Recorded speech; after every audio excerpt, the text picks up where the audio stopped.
Nós saímos do Rio de Janeiro e vamos com liberdade de opinião agora a Brasília, capital federal, para ouvir o jornalista Alexandre Garcia. Olá, Alexandre. Boa segunda, boa semana, hein? Bom dia, Colombo. Vamos direto aos assuntos de hoje. Vamos lá. Semana que começa a sexta de trabalho da CPI da pandemia e amanhã, terça-feira, tem o retorno do ministro da Saúde, Marcelo Queiroga, que falou recentemente à CPI. No dia 6 de maio, amanhã é dia 8 de junho, portanto, poucos dias depois de um mês do primeiro depoimento, ele volta à CPI. Já era hora? Há algum fato novo que justifique uma reconvocação tão em cima da primeira, Alexandre? Ah, sim, né? A moça que foi o feixe de luz de Aziz na semana passada, né? Na quarta-feira. Eu acho que o ministro Queiroga vai ter que explicar onde a encontrou, por quê que a convidou, né? Não, já não é nem discutir porque foi vetada, isso está na cara, né? Agora, como? Né? O que foi? Que algo tirou assim de uma multidão de médicos, tirou uma médica e levou para um cargo importante lá na Secretaria de Saúde, ficou 10 dias e saiu. Acho que isso precisa ser explicado. Tomara que haja senadores com a curiosidade que eu tenho para encontrar uma explicação para isso. Esse retorno do ministro Queiroga pode mudar em algum aspecto, algum ponto relevante do depoimento anterior, nesse espaço de um mês, além desse a que você se referiu agora, Alexandre? Não sei, os senadores lá devem ter anotado aquilo que eles julgam ser incoerência, pontos a serem esclarecidos, né? Queiroga está há pouco tempo, mas ele é o atual. Então, talvez até seja o momento de fazer perguntas a respeito do futuro, né? E um assunto bom é o assunto da vacinação. Então, acho que sim, que vai ser oportuna essa audiência com o ministro Queiroga.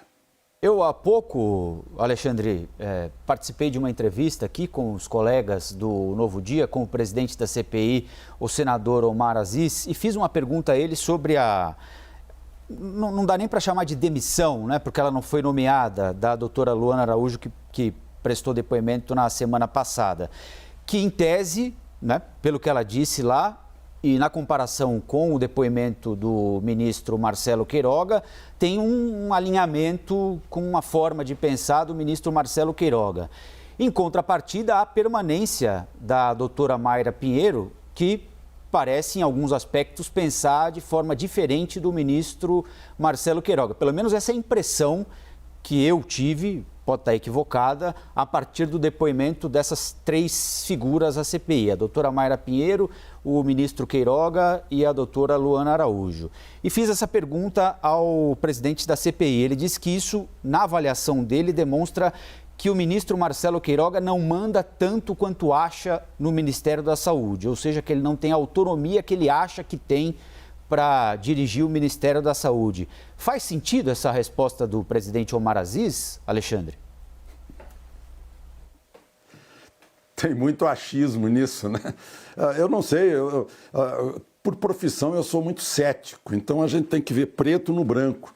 E então cinza, cinza, cinza no meio aí, e 50 variedades de cinza, né?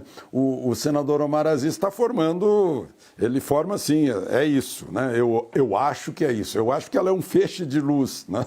E foi o que se viu aí, foi se procurar currículo, e foi se procurar vida acadêmica, e foi se procurar vida científica, e não se encontrou, né? Então, às vezes, o ministro Aziz pode se enganar, né?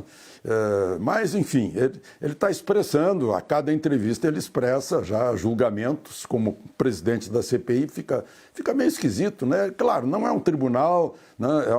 É um interrogatório inquisitivo, mas vai ser muito bom, assim, ouvir o ministro Queiroga para saber se ele manda ou se não manda. O presidente Aziz certamente fará as perguntas naquele estilo, né?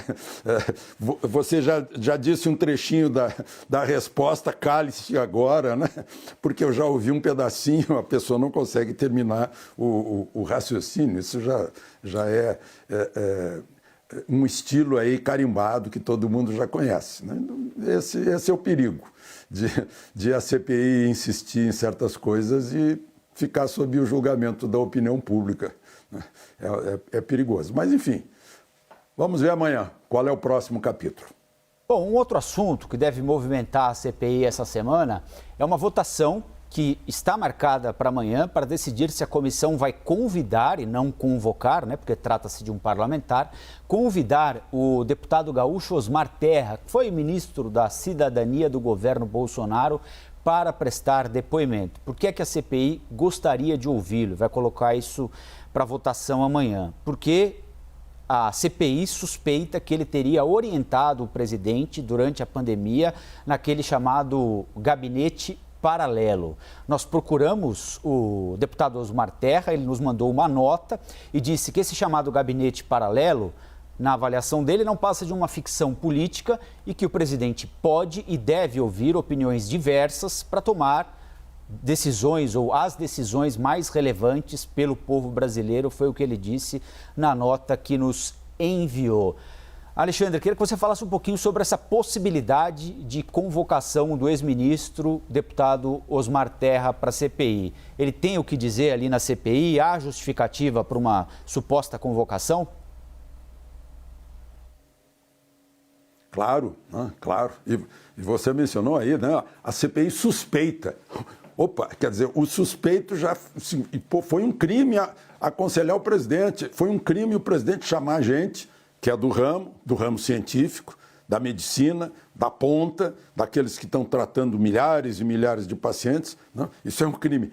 Carimbou-se um crime, inventou-se o gabinete paralelo, fica uma frase de efeito boa, né? Então, na medida em que vai se repetindo gabinete paralelo, gabinete paralelo, gabinete paralelo, de repente vira verdade e já é enunciado da conclusão seguinte. É um truque de retórica, mas, enfim, a gente tem que ficar atento a esses truques de retórica. Ele tem muito a dizer para a CPI, tem muito. Eu acho que ele entende mais de tratar de epidemias que qualquer senador da CPI, né? Porque ele já tratou epidemias, né? Epidemias virais, né? Inclusive de cepas vindas da Argentina, que estavam atingindo o Rio Grande do Sul. Ele já tratou, foi vitorioso, né? Foi mais de uma vez que ele teve que tratar epidemias virais como secretário de Saúde do Rio Grande do Sul, já foi ministro do governo e tem no dia que ele saiu de ministro do governo, ele fez discurso e recebeu o discurso do presidente como continua à disposição, saio, mas continuo à disposição, né? E é um dos integrantes do aconselhamento do presidente, né? Que não é uma comissão fixa, né? São pessoas que são chamadas, né? E que foram chamadas de vez em quando, depois nunca mais voltaram, inclusive, né? Fica estranho, não pode, né? Até a imunidade de rebanho foi criminalizada. Se a gente entrar em qualquer site científico, do Butantan mesmo, foi onde eu aprendi sobre imunidade de rebanho, eu entrei lá no site do Butantan e aprendi a respeito, né? Que é uma coisa constatada em epidemias, foi a gripe famosa espanhola acabou depois de atingir imunidade de rebanho, que não tinha vacina na época, né? Então, é que se envolveu política demais em assunto que deveria ter a frieza da cabeça fria da ciência, mas ciência, né? A ciência tem que ser científica, toda ciência é aberta, né? Toda ciência é aberta à colaboração, às ideias, às experiências, às tentativas, isso é ciência, né? Todo mundo sabe, né? Ciência, uma coisa fechada assim, não é ciência, vira dogma, né? E aí é uma questão de fé, não é mais uma questão de razão, raciocínio. Enfim, acho que o Osmar Terra vai ter uma grande contribuição e é bom que ele seja convidado, porque aí abre as portas. Olha aqui, o artigo 146 do Regimento Interno do Senado diz que não se admitirá a Comissão Parlamentar de Inquérito sobre matérias pertinentes à Câmara dos Deputados, ao Poder Judiciário, aos estados. Então, com base nisso, governadores disseram, não, a gente não pode ir, está lá no regimento interno do Senado.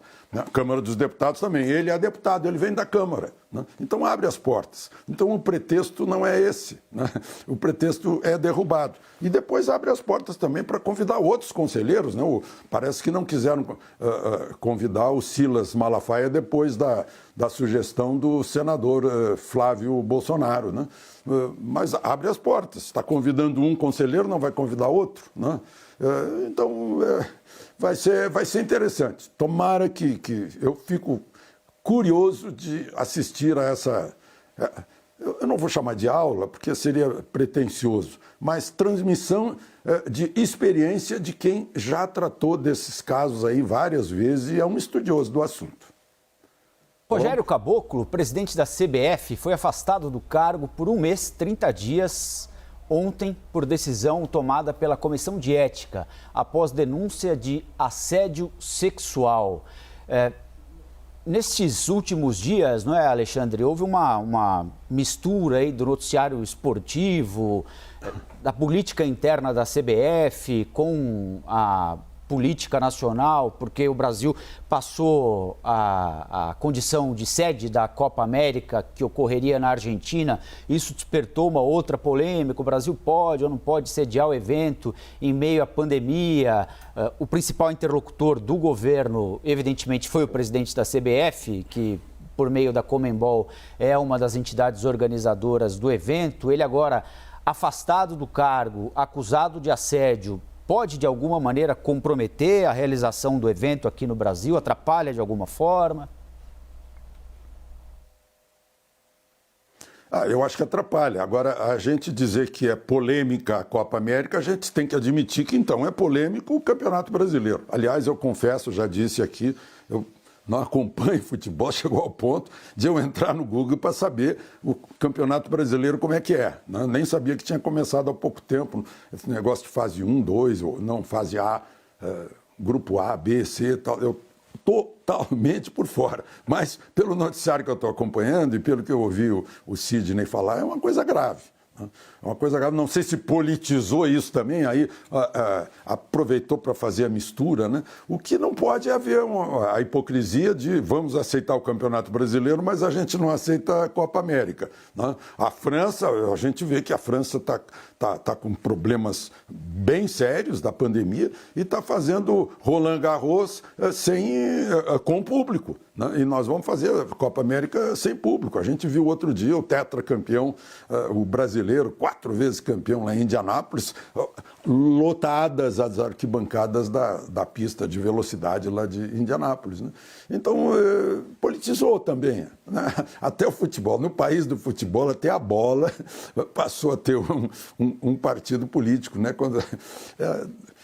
Pois é o diabo da eleição do ano que vem que está atrapalhando tudo. Né? Então, acho que sim, acho que esse escândalo lá na CBF envolvendo o presidente Caboclo, eu acho que atrapalha, né? Embora ele tenha substitutos, pessoas que vão assumir temporariamente a presidência até que resolvam essa história lá, esse assunto interno lá da CBF. Bom, a diretoria da Anvisa, agora na sexta-feira passada, autorizou a importação temporária e excepcional de 2 vacinas, a Sputnik V, russa, e a Covaxin, da Índia, mas com muitas restrições. Grávidas, pessoas com doenças crônicas não controladas, pessoas com HIV, com histórico de anafilaxia pós-vacinação, não podem tomar essas vacinas. A aplicação, neste momento, também está restrita a 1% da população de cada estado onde as vacinas serão aplicadas, para que seja possível fazer um monitoramento de perto das pessoas que vão receber esses imunizantes, para saber se houve algum efeito colateral que tem vínculo, ou que possa ter vínculo com as vacinas. Como é que você viu essa decisão da Anvisa, depois de tanta discussão, autorizar a importação, mas com tantas restrições? Como é que você avalia isso, Alexandre? Bom, antes de mais nada, já que a gente entra no assunto de vacina, me faz lembrar que ontem eu encontrei o Dr. Rizzi, que é o autor daquele livro da polio, que eu mostrei sim. aqui, você ficou interessado, Colombo, e eu prometi informações, aí eu pedi as informações para eles, onde você pode encontrar o livro em São Paulo. Eu vou mandar, então, hoje uma mensagem que ele já me deu todas as dicas, e inclusive um nome de um infectologista que ele conhece, que trabalhou com ele, fez parte do grupo. Mas, enfim, eu acho que a Anvisa tem a Anvisa tem um poder muito grande, que também é uma responsabilidade maior ainda. Ela tem que ficar de olho na segurança das vacinas. Não é apenas na eficácia, mas também na segurança das vacinas, né? Aliás, eficácia e eficiência, com o tempo a gente vai descobrir a eficiência, né? Então,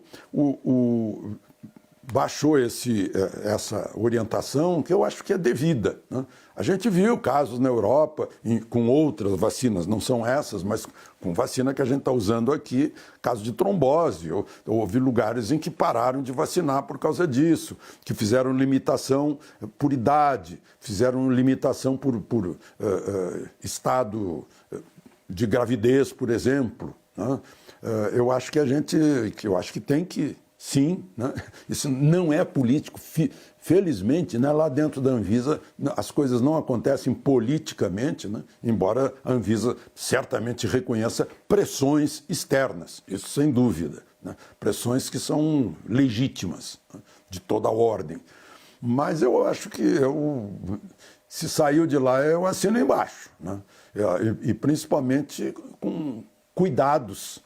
Se está aconselhando cuidados necessários, eu acho que é justo.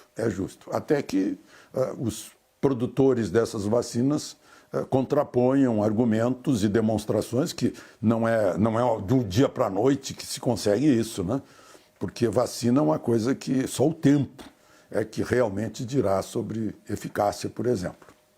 A Anvisa, Alexandre, já tinha rejeitado a importação dessas duas vacinas, mas passou a discutir o uso da Sputnik por causa muito de pressão de governadores do Nordeste que já fizeram acordos com o Fundo Soberano Russo para mais de 67 milhões de doses da vacina.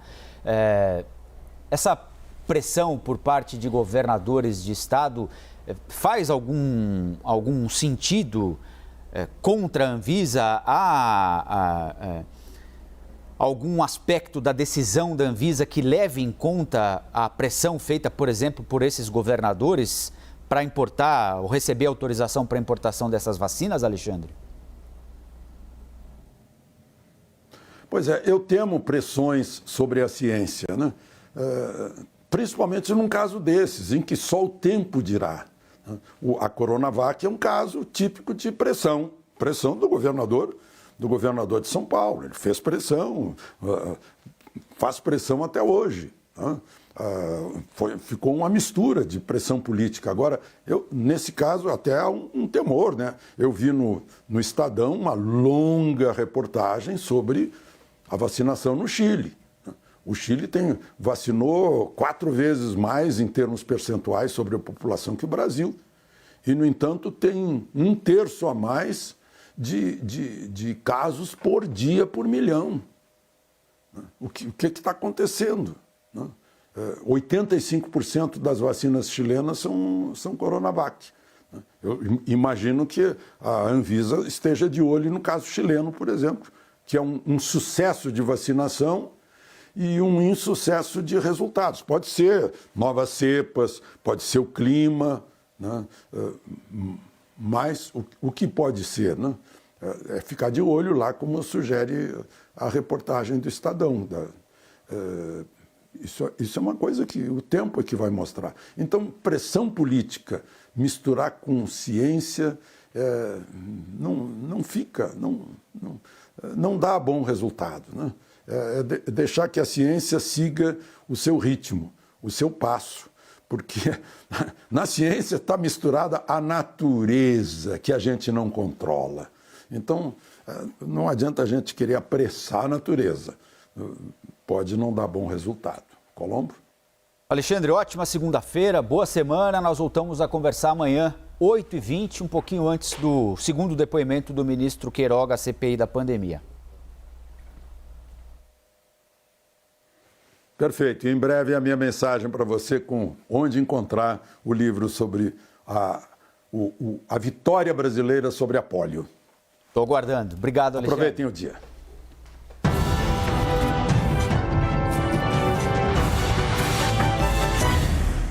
As opiniões emitidas pelos comentaristas do quadro não refletem necessariamente a posição da CNN.